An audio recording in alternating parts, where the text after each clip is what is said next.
and welcome to the Academy. The show sets out to bring out the business in you. On today's show with me is Kehinde Akinawo, who is the founder of Elandine Fashion House. Kehinde, it's great to have you on the show today. Thanks for having me. Okay, now you've been involved in bags making, and that is something that is really very interesting in the fashion industry. But I see you've been able to carve a niche for yourself in that industry. Could you tell us more about it? All right. Basically, what came up with clutch purses and all in recent times is the Ankara purse, the old Ankara purse, Ankara shoes, Ankara bangles, Ankara airbands, and all. And then I saw that this was really acceptable in the society because you know all these Owambe parties, women like wearing their geles and all, like you could use it for your purses and all, or ashoke. And then I was like, okay, yes, but this would soon go out of fashion because it has really come into the society so much that its time limit is almost over.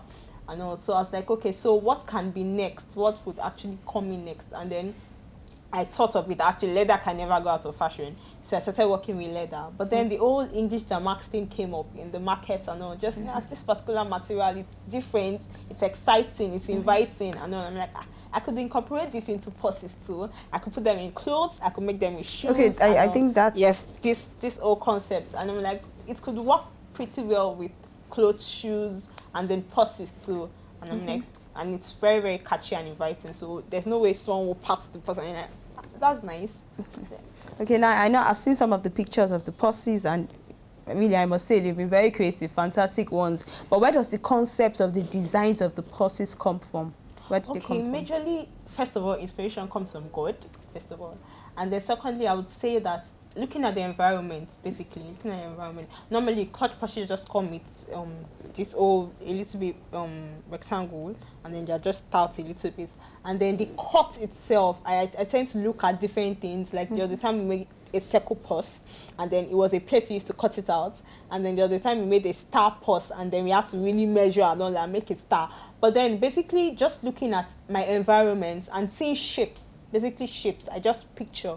And then I'm like, okay, where would this go? It could go for a dinner. It could go, like the star post that was made could go for a dinner. I could see had a sling on it, a chain sling on it. And I'm like, this could go well. So basically environment. And okay, but could you let us know what exactly pushed you into bags making, or how you got involved in it?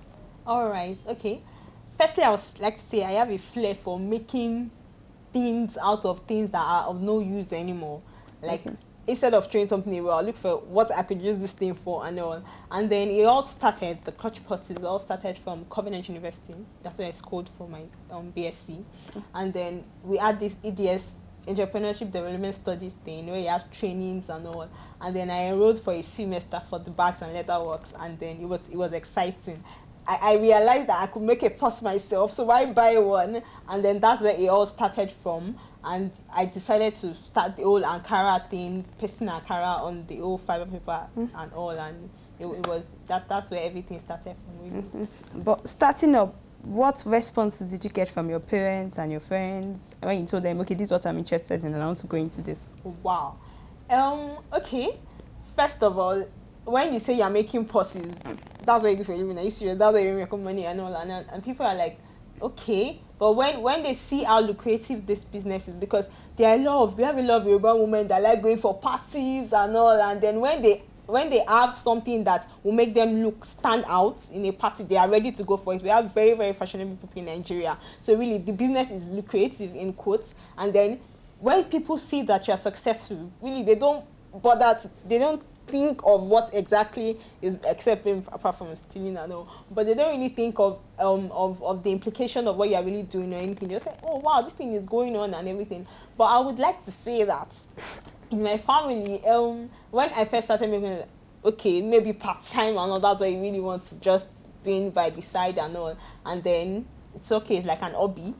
And then definitely my sisters, my mom, they're like, you're making my purses for me, and that brought about the whole practice thing.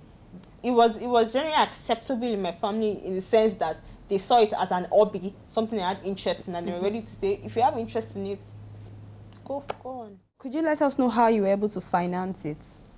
All right. Financing, really, making purses, it doesn't take a lot of money because you just have paper, the material and all. But I would say that if you want to go big, definitely a huge capital is necessary. But just for the bits, if you just want to start small, it really doesn't take a lot of capital. Someone could start with, you could talk about 5,000, you could save up a month, university students save up a month, and then just use your pocket money or something to start something small. And when someone buys a particular purse you made, you keep increasing like that. So it really doesn't take a lot to make purses. No, it doesn't. But then how about marketing? How do you market the products? Okay, marketing basically, Facebook, it's social media, it really helps, because when people see stuff, and then you put your contacts and all, and then generally when people see your work with other people, they tend to attract, and especially when it's neat and it's good, they tend to attract other people. Like you see a woman enter a party, a Nwambe party, with an Ankara clutch purse, and she has the same shoes on it. Like, where did that come from? Like that, the chain goes on, and then I made purses for bridesmaids of a wedding, and then like that, other people say, oh, this is nice, they want a dress, and then the purse came too with the dress and all, and they're like, wow. So like that, it goes on and on and on. Now, going back to the initiation process of making the bags, how exactly do you produce and package them, and then going off, also with time limiting? All right. It can be very time consuming if you're the only one, but then I like to encourage division of labor. Someone doing a particular stage, then another person, and then it just goes on and on like that, like factory work, not just. But really, if it's just one order, you could work with it in like 2 hours, basically, and then you're done. So if I'm the only one, I could make as much as 6 purses a day. Wow. So really, but it's better when you have division of labor, and then a lot of people come together. Okay, now I'm really interested in how the bags are made. I mean, step-to-step process of what exactly it takes to bring out a bag. But we'll take that immediately after the break. We'll go on the shop break right now. When we come back, we'll find out how exactly the bags are made.